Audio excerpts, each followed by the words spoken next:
ഒരു വിദേശത്തുള്ള വ്യവസായി എന്നോട് പറഞ്ഞ കാര്യങ്ങൾ വളരെ ഞെട്ടിപ്പിക്കുന്നത് തന്നെയാണ്. ആ വിവരങ്ങളാണ് ഞാൻ SITയുടെ മുമ്പിൽ പറഞ്ഞത്. അതിൻ്റെ വിശദാംശങ്ങളാണ് SIT അദ്ദേഹത്തെ വിളിച്ച് ചോദ്യം ചെയ്തത്. പക്ഷെ ആ അന്വേഷണം മുന്നോട്ട് പോകുന്നില്ല. ആ അന്വേഷണം മുന്നോട്ട് പോകാൻ കഴിയാത്തത് SITയുടെ പരിമിതമായ അധികാര പരിധി ഉള്ളതുകൊണ്ടാണ്. അത്തരം കേസുകൾ, പ്രത്യേകിച്ച് അന്താരാഷ്ട്ര മാനമുള്ള കേസുകൾ അന്വേഷിക്കാൻ സംസ്ഥാനത്തെ ഒരു SITക്ക് പരിമിതിയുണ്ട്. അത് അന്വേഷിക്കണമെങ്കിൽ CBI പോലെയുള്ള കേന്ദ്ര ഏജൻസികൾ അനിവാര്യമാണ്. അതും ഇന്നത്തെ കോടതിയുടെ ബെഞ്ചിൻ്റെ മേൽനോട്ടത്തിൽ തന്നെ അത് നടക്കണമെന്നാണ് ഞങ്ങളുടെ ആവശ്യം. അപ്പോൾ കൂടുതൽ കാര്യങ്ങൾ ഇനിയും പുറത്തു വരേണ്ടതായിട്ടുണ്ട്. ഇതിൻ്റെ പിന്നിലുള്ള അന്തർദേശീയ തലത്തിലുള്ള മാഫിയകൾ, ആൻറ്റിക്സ് സ്മഗ്ലേഴ്സ്, അവരെല്ലാം പുറത്തു കൊണ്ടുവരേണ്ടതായിട്ടുണ്ട്. അതിനു വേണ്ടിയിട്ടുള്ള നടപടികളാണ് ഇനിയും ഉണ്ടാകേണ്ടതായിട്ടുള്ളത്. ശബരിമല ഭക്തന്മാരെ ഞെട്ടിപ്പിക്കുന്ന വിവരങ്ങളാണ് ഓരോ ദിവസവും പുറത്ത് വന്നുകൊണ്ടിരിക്കുന്നത്. എന്തിനേറെ ശ്രീകോവിലെ മറ്റ് സ്വർണം കൂടി അവിടെ നിന്ന് കൊണ്ടുപോകാനുള്ള ശ്രമം ഉണ്ടായിരുന്നു. അയ്യപ്പ വിഗ്രഹം തന്നെ എങ്ങനെയായിരുന്നെങ്കിൽ അവർ അടിച്ചു മാറ്റിയേനെ. എന്നിട്ട് ഡ്യൂപ്ലിക്കേറ്റ് വിഗ്രഹം അവിടെ വെക്കുമായിരുന്നു. ഏതായാലും ബഹുമാനപ്പെട്ട ഹൈക്കോടതി ഇടപെട്ടത് കൊണ്ട് അതൊന്നും ഉണ്ടായില്ല എന്ന് നമുക്ക് ആശ്വസിക്കാം. അതുകൊണ്ട് ഇതിൻ്റെ അന്താരാഷ്ട്ര ബന്ധങ്ങളും അന്തർ സംസ്ഥാന ബന്ധങ്ങളും ശരിയായി പുറത്തു വരണമെങ്കിൽ ഒരു CBI അന്വേഷണം ആവശ്യമാണ്. ആ അന്വേഷണത്തിന് കോടതിയുടെ മേൽനോട്ടവും അനിവാര്യമാണ്. അപ്പോൾ ശബരിമലയിൽ നടന്നിട്ടുള്ള എല്ലാ കൊള്ളകൾക്കും നേതൃത്വം കൊടുത്തത് CPM-ഉം CPM-ൻ്റെ നേതാക്കന്മാരായ ദേവസ്വം ബോർഡ് പ്രസിഡന്റുമാരുമാണ്. ബഹുമാനപ്പെട്ട സുപ്രീം കോടതി തന്നെ ചോദിച്ചു, ദൈവത്തെ പോലും വെറുതെ വിടില്ലേ എന്ന്. അത്ര ഗൗരവതരമായ പരാമർശമാണ് ബഹുമാനപ്പെട്ട ഹൈക്കോടതിയിൽ ഉണ്ടായത്. ദൈവത്തെ പോലും വെറുതെ വിടില്ലേ, ദൈവത്തിന് മുതൽ തന്നെ കട്ടുകൊണ്ടു പോകുന്നു എന്ന ഗൗരവതരമായ പരാമർശം ബഹുമാനപ്പെട്ട സുപ്രീം കോടതി നടത്തുകയുണ്ടായി. അപ്പോൾ ഇനിയും പുറത്ത് കാര്യങ്ങൾ വരേണ്ടിയിരിക്കുന്നു. ഇവിടെ അന്വേഷണം വമ്പൻ സ്രാവുകളിലേക്ക് എത്തണം. അതെത്താതിരിക്കുന്നത് ദുരൂഹമാണ്. ഇപ്പോൾ പിടിച്ചിട്ടുള്ള ആളുകളെക്കാൾ വലിയ ആളുകൾ ഇതുമായി ബന്ധപ്പെട്ടുണ്ട് എന്ന ആളുകൾക്ക് വിശ്വാസമുണ്ട്, സംശയമുണ്ട്. ആ സംശയങ്ങൾ ദൂരീകരിക്കാനും ഉത്തരവാദിത്വം SITക്കുണ്ട്.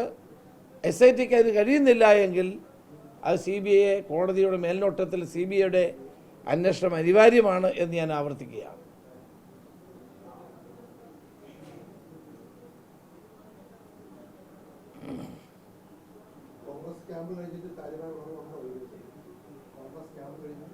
രണ്ട് ദിവസം വയനാട്ടിലെ ബത്തേരിയിൽ നടന്ന കോൺഗ്രസിൻ്റെ ക്യാമ്പ് നല്ല ഉണർവ് ഉണ്ടാക്കിയിട്ടുണ്ട്.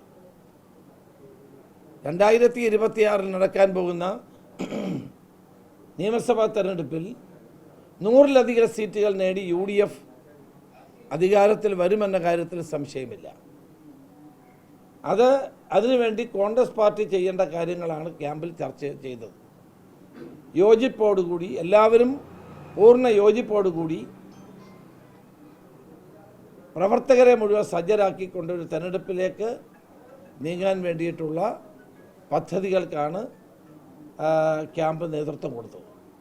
വളരെ പ്രതീക്ഷാ നിർഭരമായ ഒരവസ്ഥാവിശേഷമാണ് UDFനെ സംബന്ധിച്ചിടത്തോളം ഉള്ളത്. ഈ 10 വർഷത്തെ ഭരണം മാറണം എന്ന് കേരള ജനത ആഗ്രഹിക്കുന്ന ഒരു രാഷ്ട്രീയ അന്തരീക്ഷമാണ് ഇന്ന് കേരളത്തിൽ നിലവിലുള്ളത്. അതാണ് കഴിഞ്ഞ എല്ലാ ഉപതെരഞ്ഞെടുപ്പിലും ഞങ്ങൾ ജയിച്ചത്, പാർലമെൻറ്റ് തിരഞ്ഞെടുപ്പിൽ ജയിച്ചത്, പഞ്ചായത്ത് തിരഞ്ഞെടുപ്പിൽ നമ്മൾ കണ്ടത്.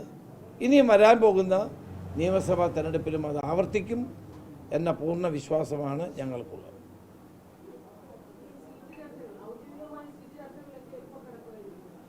അതായിട്ടില്ല. ഞങ്ങൾ ഉദ്ദേശം വൈകാതെ തന്നെ ഘടകകക്ഷികളുമായിട്ടുള്ള സീറ്റ് ചർച്ചകൾ ആരംഭിക്കണം എന്നുള്ളതാണ്.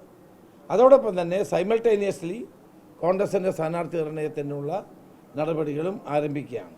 13, 14 തീയതികളിൽ കോൺഗ്രസിൻ്റെ സ്ക്രീനിങ് കമ്മിറ്റി കേരളത്തിൽ വരും. പ്രവർത്തകരുമായും നേതാക്കന്മാരുമായും അവരുടെ ചർച്ചകൾ ആരംഭിക്കുന്നതാണ്.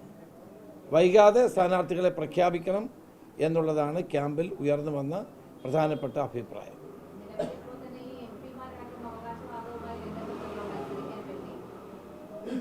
അങ്ങനെയല്ല, പാർട്ടി ആണ് ഇക്കാര്യങ്ങളിലൊക്കെ അന്തിമ തീരുമാനം എടുക്കേണ്ടത്. പാർട്ടി അതിനെപ്പറ്റി ഇതുവരെ ഒരു തീരുമാനം എടുത്തിട്ടില്ല. ആര് എവിടെ നിൽക്കണം എന്നുള്ളത് പാർട്ടിയാണ് തീരുമാനിക്കുന്നത്. ഞങ്ങൾ ക്യാമ്പിൽ തന്നെ തീരുമാനിച്ചു, ആരും സ്വയം സ്ഥാനാർത്ഥികളായി പ്രഖ്യാപിക്കരുത് എന്നുള്ള കാര്യം. എല്ലാവരും അത് അംഗീകരിച്ചിട്ടുള്ള കാര്യമാണ്. അപ്പോൾ അതുകൊണ്ട് ആര് നിൽക്കണം നിൽക്കണ്ട എന്നുള്ളതെല്ലാം പാർട്ടി വളരെ ഗൗരവപൂർവ്വം ആലോചിച്ച് ചെയ്യുന്ന ഒരു കാര്യമായിരിക്കും. കഴിഞ്ഞ കാലത്തെ തെരഞ്ഞെടുപ്പുകളിൽ ഉണ്ടായതുപോലെ ഒരു അസ്വാരസ്യവുമില്ലാതെ സ്ഥാനാർത്ഥിയെ പട്ടിക തയ്യാറാക്കിയ ഇത്തവണ ഞങ്ങളത് പ്രഖ്യാപിക്കും. എല്ലാ കാലഘട്ടത്തിലും യുവക്കൾക്ക് വേണ്ടത്ര പ്രാധാന്യം കൊടുത്തിട്ടുണ്ട്.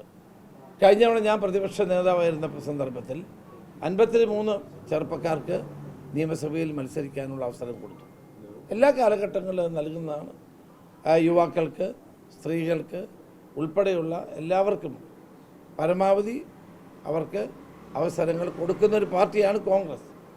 കഴിഞ്ഞ തവണ ചെയ്ത പോലെ തന്നെ ഇത്തവണയും അതുണ്ടാകും.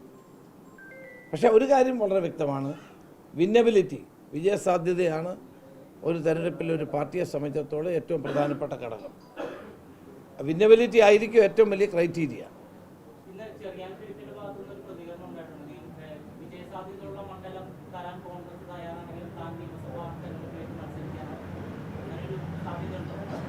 ഓരോരുത്തർക്ക് വ്യക്തിപരമായ അവരുടെ അഭിപ്രായം പറയാനുള്ള സ്വാതന്ത്ര്യം ഉണ്ടല്ലോ.